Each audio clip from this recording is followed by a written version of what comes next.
Olá pessoal, eu sou Marcelo Shoa, eu falo de Fortaleza, Ceará. Hoje, 13 de agosto de 2020, esse é o canal Direito e Política com Marcelo Shoa.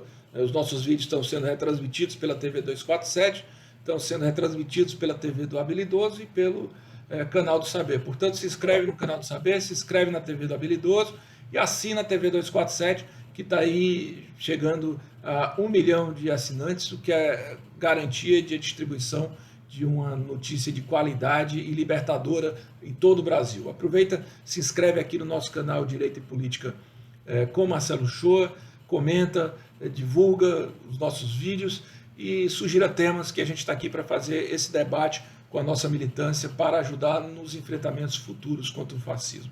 Hoje eu queria conversar sobre a Bolívia, né? Um assunto que parece distante, mas é muito próximo e nos pertence, porque nós temos, enquanto sentimento humano e solidário latino-americano, o dever de integração das nossas pautas e das nossas bandeiras. Pois bem, a Bolívia, todos sabemos, sempre foi a prima pobre da América do Sul.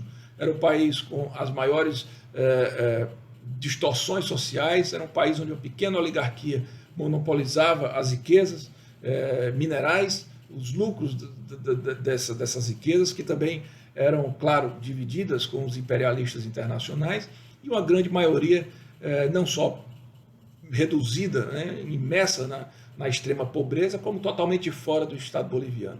E aí nós estamos falando de quase 40 etnias indígenas que formam essa pátria boliviana que não participava das decisões de poder. A Bolívia, durante o século XX, passou por uma sucessão de golpes de militares e civis militares e muita instabilidade política, né? E na partir da década de 90, ela experimentou, né, uma sucessão de governos neoliberais, né, impulsionados pelo Consenso de Washington, né, na época Fernando Henrique Cardoso por aqui, o Menem lá pela Argentina, e por aí, da América Latina, aquela coisa de crescer o neoliberalismo chegou lá na Bolívia, né? Entretanto, a Bolívia não superou seus problemas sociais. Pelo contrário, na medida em que os neoliberais chegaram ao poder e que começaram a tentar privatizar até a água, né, a riqueza mínima que o povo precisa para existir, né, a população começou a se revoltar, começou a haver muita greve no campo, muita greve nos movimentos operários nas grandes cidades, e aquilo ali resultou numa sequência de renúncias, e nas eleições de 2006, eu não sei se foi 2006, 2005, foi eleito o Evo Morales, que começou o mandato dele em 2006. Por isso que eu digo que eu não sei se as eleições foram 2005 ou 2006. Só sei que em 2006, eleito, Evo Morales assume a presidência do país. Evo Morales tinha uma responsabilidade muito grande, que era incluir a população excluída historicamente da Bolívia dentro do sistema, mas ao mesmo tempo garantir bases para que a Bolívia crescesse de forma sustentável. Era uma pauta completamente diferente, mesmo das pautas de esquerda da América Latina. Era uma pauta que visava uma integração cultural, que visava uma sustentação ecológica, uma pauta muito avançada, né? E que acabou sendo possível de se viabilizar a partir do estabelecimento da nova Constituição, que refundou o Estado plurinacional cultural da Bolívia. Olha só, né? Estado plurinacional cultural. Quer dizer, era um Estado que reconhecia a sua diversidade étnica e que também reconhecia os seus bens culturais, que deveriam ser, portanto, perenizados, conservados e estimulados. A partir daí, houve todo um apoio, uma destinação do olhar estatal para a inclusão dessas tantas etnias indígenas, sobretudo indígenas, que estavam completamente alijados não só da distribuição de riqueza, mas também da esfera de poder, né? Então, começou a haver uma inclusão no sistema judiciário, no sistema legislativo, a participação no executivo, houve também a inclusão da mulher, portanto, as mulheres começaram a ter forte participação na política boliviana, e, claro, a redução da pobreza, porque como os bens bolivianos passaram a ser de fato bolivianos, as jazidas minerais bolivianas passaram a ser, ao contrário, né, do risco de privatização e da privatização, deixaram de ser privatizadas e foram, no caso daquelas privatizadas, foram nacionalizadas, né, o gás passou a reverter os seus lucros para a Bolívia, a água passou a ser um bem boliviano, o óleo passou a reverter seus lucros para a Bolívia, e o governo boliviano começou paulatinamente a investir em inclusão social. Foi assim que a Bolívia teve diminuída radicalmente o seu nível de analfabetismo. Foi assim que a mortalidade infantil foi reduzida imensamente. Foi assim que a expectativa de vida do povo boliviano aumentou, né? Foi assim que, portanto, com apoio à malha educacional e à malha de saúde, o povo boliviano foi tendo contato com o Estado boliviano, que nunca tinha chegado para si com uma possibilidade de bem-estar, né? E claro que, gerando melhores condições de vida, você gera também um pouco mais de condições de sobrevida, de comércios menores, de cooperativas e tal. E a economia da Bolívia foi crescendo. A Bolívia, que era o primo pobre da América do Sul, passou a ter o PIB triplicado. A Bolívia começou a crescer num ritmo de 6% ao ano. Então a Bolívia passou a ser um referencial de boa administração de governo, né? O Evo Morales se candidatou em 2019 a um quarto mandato. E para isso, as pesquisas atestavam que ele estava com mais de 10% à frente do segundo candidato, portanto seria eleito no primeiro turno. Lá na Bolívia, o sistema eleitoral é um sistema diferente do Brasil. Há o segundo turno, mas quando um primeiro tem mais 10% sobre o segundo, a eleição é definida no primeiro turno, e era o que acontecia na Bolívia. As pesquisas davam ao Evo Morales, pelas razões que eu acabei de falar, pelo fato de ser um governo inclusivo, uma ampla margem de maioria sobre o segundo colocado, Carlos Mesa. Carlos Mesa é considerado o último neoliberal boliviano antes do acesso ao Evo Morales ao poder em 2006, né? Ele, inclusive, foi o responsável por todos aqueles tumultos sociais que aconteceram em função da discussão sobre a privatização da água. Eu estava perdendo aquela eleição. Só que a eleição aconteceu no final de outubro. E enquanto estavam sendo apurados os votos, no primeiro momento havia um emparelhamento nos votos apurados entre Evo Morales e Carlos Mesa, porque eram as maiores cidades, né? A eleição deixou de ser divulgada, porque ela foi interrompida para a chegada dos votos que vinham das comunidades mais isoladas. Nós estamos falando aí de 36 etnias, num estado em que há elevações enormes. Então imagine aí milhares de metros de altitude, tinha que descer e tinha que buscar, e eram vales, e eram florestas e tal. Enfim, quando a eleição foi divulgada, o Evo Morales já estava dentro daquilo que previa as pesquisas, com mais de 10% de votos, e ele venceu as eleições. Foi declarado eleito, mas o que acontece é que o Carlos Mesa não aceitou o resultado. É uma atitude muito conhecida aqui no Brasil, que foi aquela que aquele senador lá de Minas Gerais, depois envolvido em todo tipo de picaretice, né, que se candidatou contra a presidenta Dilma, não reconheceu, e que não foi reconhecido na Bolívia também, pelo Carlos Mesa. Aí entra a OEA, a Organização dos Estados Americanos, em cena.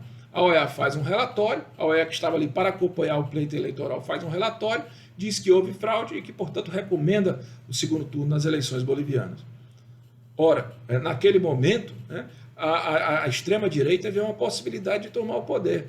Então, com apoio de meios de comunicação, de redes sociais, o Camacho, que é o Bolsonaro de lá, não é das Forças Armadas, mas é uma espécie de militante demagogo, né, nesse caso, das altas famílias de Santa Cruz. Ele é da União Cívica de Santa Cruz, um católico que se diz amigo dos evangélicos, muito ligado a facções paramilitares, né, dá um ultimato: olha, nós vamos aqui incendiar a população boliviana, nós vamos destituir este presidente da República. Como a população boliviana branca se mostrou irresignada com a eleição do Evo Morales, houve um contágio às Forças Armadas e o ultimato foi dado ao Evo Morales: ou você renuncia, ou vai acontecer alguma coisa com você que nós não sabemos o que será, né? Daí, enquanto isso, o Camacho, através dos seus organizações paramilitares, invadia o Palácio Presidencial, a residência presidencial, ameaçava a família do Evo Morales. O Evo Morales saiu de La Paz, e depois teve que ir para o México, renunciou e foi para o México, né? Porque naquela altura do campeonato não se tratava só da vida dele. A briga estava acontecendo na rua, os sindicatos estavam sendo fechados, os camponeses estavam sendo reprimidos, pessoas estavam sendo mortas, centenas estavam sendo presas, outras tantas estavam sendo exilados, e para não se transformar a Bolívia num banho de sangue, o Evo Morales renunciou, né? Mas não bastava para o golpismo que o Evo Morales renunciasse só, era preciso que o vice-presidente do Evo Morales renunciasse, que a presidente do Senado renunciasse e até a primeira vice-ministra, vice-presidente do Senado renunciou também, porque eram todas ligadas ao MAS, que é o partido Movimento para o Socialismo do Evo Morales, né? E boa parte desses aí estão no exílio. Hoje o Evo está na Argentina. E foi aí que apareceu a figura da Jeanine Áñez, que era a segunda vice-presidente do Senado, uma pessoa relativamente conhecida na Bolívia, porque era da parte das comunicações, mas jamais chegaria à presidência do país se não fosse através do golpe. A linha sucessória acabou nela, ela disse: eu sou a presidente legítima. O Grupo de Lima, que são os países reacionários da América do Sul, capitaneados pelo Brasil, endossaram aquilo ali, a OEA endossou aquilo ali, os Estados Unidos deu aval, e a Jeanine Áñez assumiu a presidência da Bolívia com a determinação de que iria fazer eleições em março, né? Essa foi a história, né? Ela foi eleita, não foi eleita, ela se autoproclamou, como o Guaidó na Venezuela se autoproclamou presidenta, para fazer eleições em março, né? É claro que ela, junto com o Camacho, e que agora já são as lideranças da oposição, na verdade o Camacho, ela teve que acoplar dentro do governo, porque senão ela mesma cairia. Defende a pauta contra a mulher, contra o aborto, a pauta contra a diversidade de gênero, contra a inclusão dos indígenas, defende um Estado neoliberal. Nessa altura do campeonato, o Camacho, cuja família tem linhas aéreas, já está dentro das estatais bolivianas tentando sucatear para privatizar. É claro que a família dessa Áñez, que tem ligações com o narcotráfico, já está no governo, tem um sobrinho preso no Brasil por narcotráfico. Então a Bolívia hoje ela é governada por quê? Por golpistas, por forças armadas que na hora H sempre compram a narrativa do golpe, por narcotraficantes e por forças paramilitares, ligados a esses movimentos teoricamente patrióticos, mas que são movimentos lesa-pátria, que vem se alastrando pela América Latina, e aqui no Brasil a gente conhece muito bem quem são essas pessoas, o que elas são capazes de fazer e o que efetivamente fazem, né? As eleições de março não aconteceram, né? Aí por força da Covid disseram que não podia haver eleição. O mandato da Jeanine Áñez foi prorrogado para maio, quando deveria ter havido eleições, não aconteceram, né? E aí depois foi prorrogado o mandato da Jeanine Áñez indefinidamente para que acontecesse eleições em outubro de 2020, que parece que não vão acontecer, né? Essa é a informação que a gente recebe da Bolívia. Por que não vai acontecer? Porque o Luiz Arce, que é o ex-ministro da Economia do Evo Morales, do partido MAS, está com a ampla vantagem sobre o Carlos Messa, que perdeu as eleições para o Evo e que é candidato, que está em segundo lugar, e para a própria Jeanine Áñez, que também é candidata e está em terceiro. Então, diante desse cenário, o Camacho, que é a liderança o Bolsonaro de lá, está dizendo: nós não vamos aceitar, coloca as forças militares, paramilitares dele nas ruas. Por outro lado, o povo também está se organizando e se armando, porque o povo não pode viver só debaixo de chicote, e vendo que as suas principais lideranças estão exiladas fora do país, vendo que o processo eleitoral pode ser adiado indefinidamente, vendo que vai ter que aturar uma golpista permanentemente e vendo que vai ser oprimido pela polícia, pelas Forças Armadas. A única saída, vendo os seus marcos civilizatórios sendo desconstituídos, a única saída é reagir.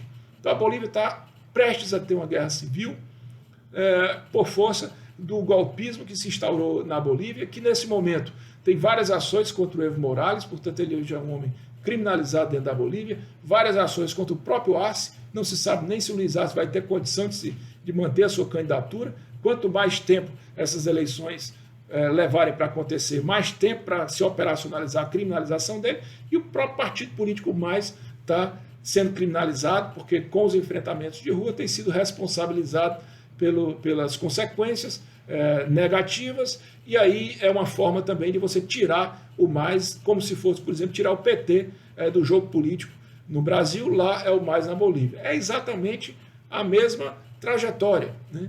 Portanto, daqueles que não se acostumam com a voz do povo e não se acostumam com a derrota quando o processo democrático lhe conduz a esse resultado.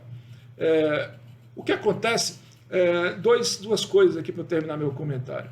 É que recentemente, um magnata do lítio, né, um magnata da energia limpa, da Tesla, né, o Elon Musk, né, disse por aí nas redes sociais, com relação ao lítio da Bolívia, que bancaria tantos golpes fossem necessários para obter os recursos necessários para a manutenção da sua empresa.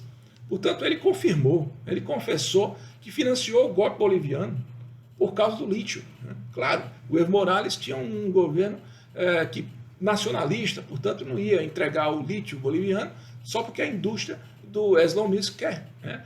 E o presidente da Tesla, que por sua vez, CEO da Tesla, que se diz o homem que vai gerar energia limpa para o planeta, ele está fazendo demagogia, ele está pouco preocupado com o planeta.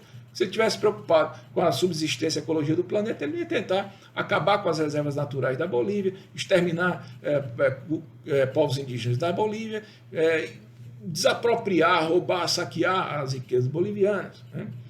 Mas ele faz isso e financia o golpe. Por quê? Porque o capitalismo é assim, corrupto por natureza, não solidário, ganancioso, um sistema econômico profundamente miserável nos seus elementos filosóficos morais e nas suas práticas pior ainda, né?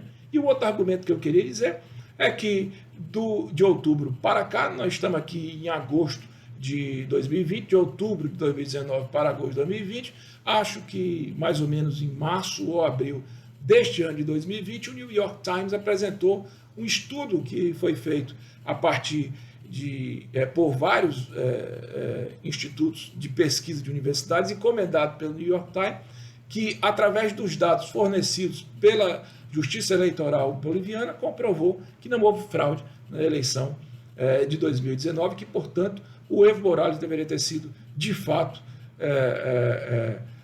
declarado presidente da República, porque foi eleito naquelas eleições. Então está escancarado o golpe na Bolívia, está mais do que esclarecido o golpe na Bolívia, e a nossa função, enquanto militante da esquerda brasileira, é nos solidarizarmos com o povo boliviano pela restauração do seu processo democrático.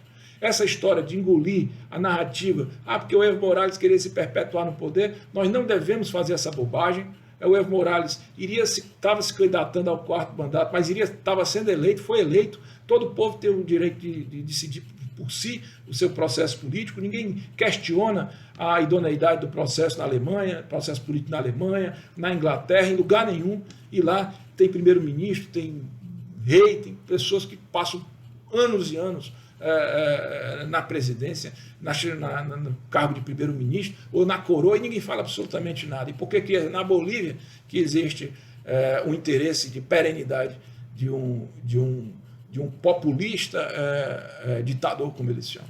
Não é isso. O Evo Morales era o candidato do povo, estava convertendo a Bolívia num estado voltado para o seu povo, e a gente fique de olhos muito abertos, porque essa situação na Bolívia está acontecendo do lado do Brasil, bancado pelo governo brasileiro, sustentado pelo governo brasileiro, e pode acontecer aqui, onde as coisas estão instáveis, onde não se sabe bem se eleições vão ou não vão haver.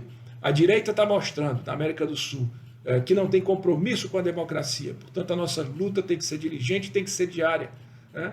Não vamos comprar o argumento da direita. Não devemos recair nessa falácia lesa pátria dessas pessoas que estão mais preocupadas em financiar o imperialismo do que a sua própria nação. Bom, eu sou Marcelo Shoa, esse é o canal Direito e Política com Marcelo Shoa. Se você gostou do comentário, curte, comenta, divulga, assina o canal, que a gente precisa de divulgação, e me procura nas redes sociais. No Twitter e no Instagram eu sou @Marcelo Shoa, underline com M maiúsculo, o maiúsculo, e no Facebook eu sou Marcelo Shoa, né? Se inscreve no canal aqui, se inscreve na TV do Habilidoso, se inscreve no canal do Saber e assina a TV 247 para chegar logo a 1 milhão de assinantes e garantir a distribuição de uma notícia idônea, com credibilidade e libertadora para todo o Brasil. Sucesso, felicidades, tudo de bom, paz e saúde para todos nós.